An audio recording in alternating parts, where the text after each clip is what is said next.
So last episode, it was looking so good. We almost had this thing back together, and then we ran into one big problem. And that problem was this. It's not fitting. And because that's not fitting, that means we need to come up with a plan. And this is my plan. Plan A, try some of these and see if it works. B, try a different size bracket. C, try a different size bracket. And D, go to my mate's house and nick the bracket from his Galant. Let's see how this goes. With the engine straight, this mount is as loose as a Mustang at a car meet.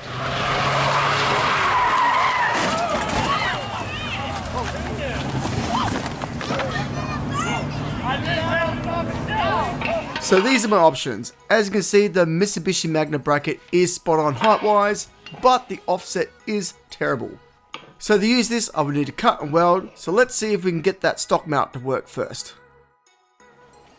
Alright, so as you can see, we're next to the old hydraulic press, pretty much a jack stand with a rod on its ass, and we are going to push the rubber out of this and insert this, but we're going to do it upside down. The reason why I chose this bracket is because the inner circumference is very close to the circumference of this, so it's all going to match up really nicely.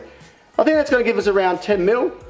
So what we're probably also going to have to do is put some spacers down here. You guys at home, you probably could just use some stainless steel washers or something like that and just pack them up.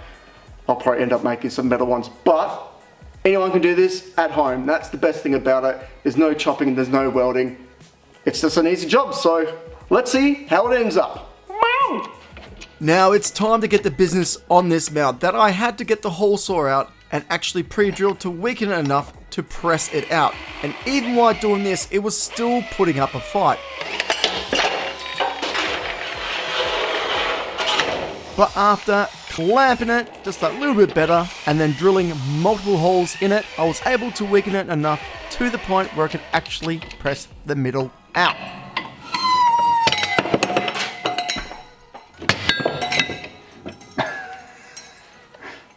It's still hanging on. It's amazing! What? Now that we're at this point, a small ring of rubber is left, and there's only one way I know how to get this out.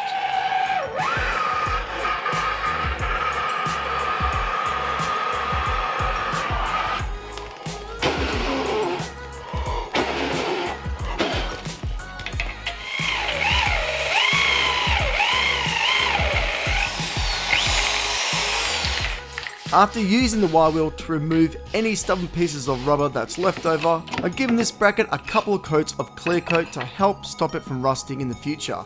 Once that's dry, I press those mounts in and then head over to the EVO to see how close we are. As you can see, I'm using a rubber mallet to get it in the right spot. I can then slide that bracket bolt in, followed by the nuts. And with a smack of the mighty hammer, we have got that in position. So that's where it needs to sit. But I'm not completely happy yet because we haven't done this engine mount on the right hand side and we haven't done the front mount. So that's what we're doing next. Hopefully these aren't as hard as that one was. Unlike the gearbox side, I am reusing the age bracket of the EVO, which thankfully did not give me too much hassle on the actual press. But I did notice when I was torching this mount that there was some kind of internal bracing which needed to come out. This wasn't a worry though. After cleaning up with the wire wheel, I noticed that all I had to do was cut these two sections and then flick it out with a screwdriver.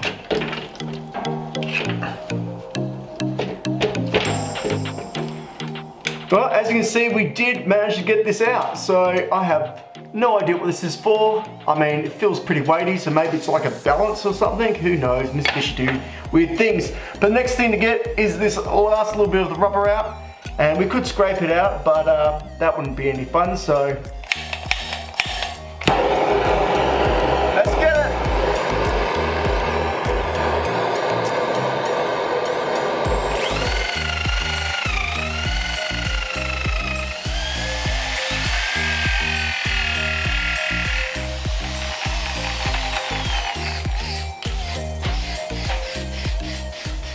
And there you go. As you can see, it's definitely within the ballpark, but it's not 100%, it's not fitting straight. It's actually hitting against the actual mount here. So what we're gonna do is we're just gonna sand a little bit off these pulley fittings, and it should fit in perfectly. So let's get onto it, and it shouldn't take us too long to get this into the car.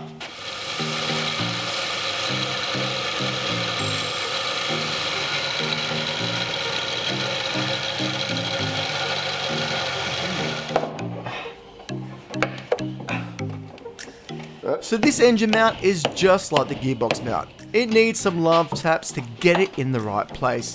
And with some help of the pry bar, I'm able to slip that mount bolt in and then move on to the bracket underneath the car. And I'll be the first to admit, I found a better way of doing these mounts. So apparently by heating up the internal tubing to the point that the metal starts heating up the rubber, you can easily push it out.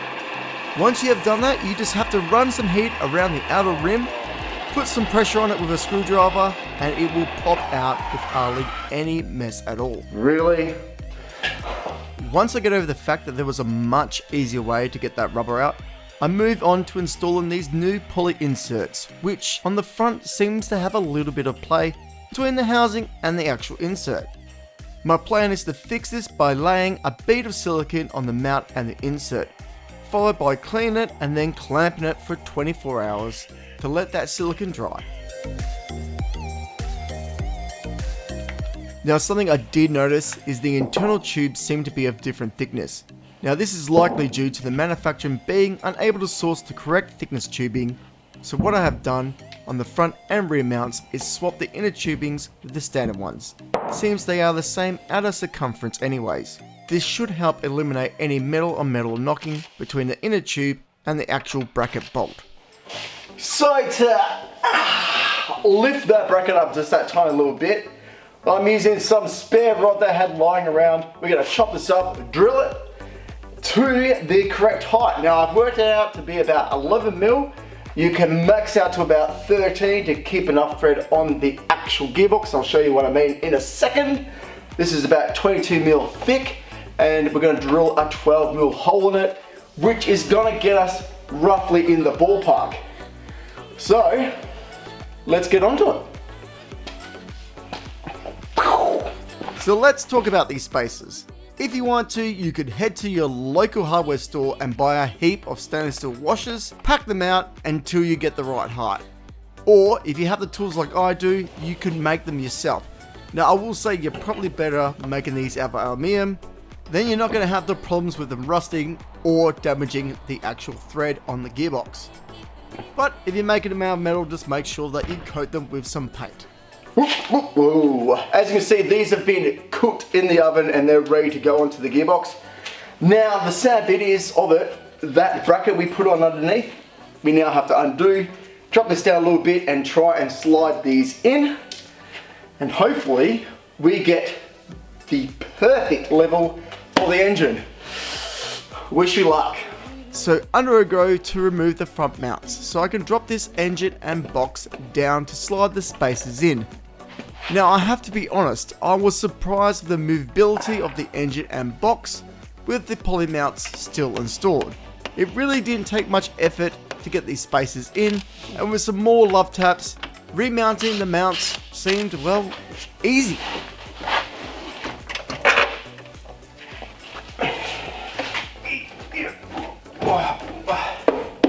Seriously, it's not going anywhere. Those mounts are wicked. The engine is straight. The gearbox is in. This is now officially a 5-speed manual Evo that doesn't move, but it will soon enough. And that's why I want you guys to come along, because we got a lot more to do. We got the CVs, we got the wiring, we got the cables in the car, we got to pull the interior out. Oh, so much to do, but it's getting there, and we're actually slowly getting to where we want this car to be, and then we can start modifying it. So if you like what you're watching, please put a thumbs up, subscribe, get the little bell thing a ring, and I will see you on the next one where we might be able to actually take this thing for a ride. I know I keep saying that, but I want to do everything right, of course, but we're getting close, guys. Oh, I can't wait, honestly.